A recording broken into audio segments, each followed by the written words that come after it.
We recognize that this is a traumatic event for many in our community.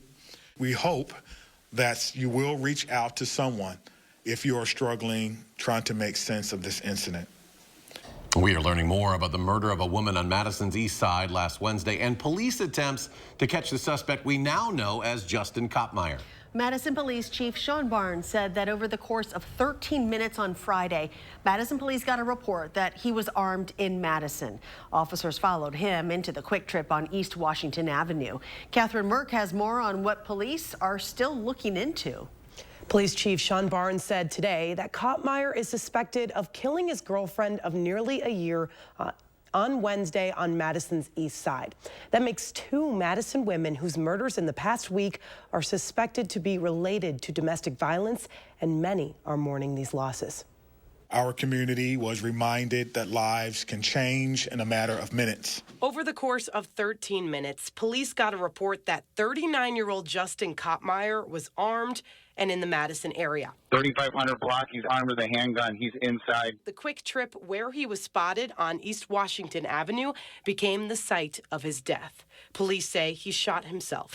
We had community members who had to run out of the store with their arms up.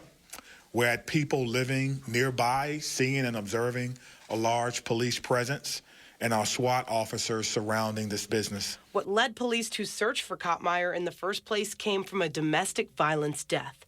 Koppmeyer is suspected of killing his girlfriend of less than a year on Wednesday on Madison's east side, 41-year-old Kristen Schmidt. She wasn't the only recent domestic violence victim in our area. Madison has lost 2 women to domestic violence in the last week within just a couple of days of one another. They leave behind family members, children, friends and neighbors who loved them. There are still things we're still learning about these deaths as investigators continue to look into the pieces of what happened. What's certain is there are people who will feel great loss from the past week's events. These women are not just statistics. They were human beings living complex lives like the rest of us and doing the best that they could. 2 officers are now on leave as a result from the incident at the Kwik Trip as the state investigates, and that's standard protocol.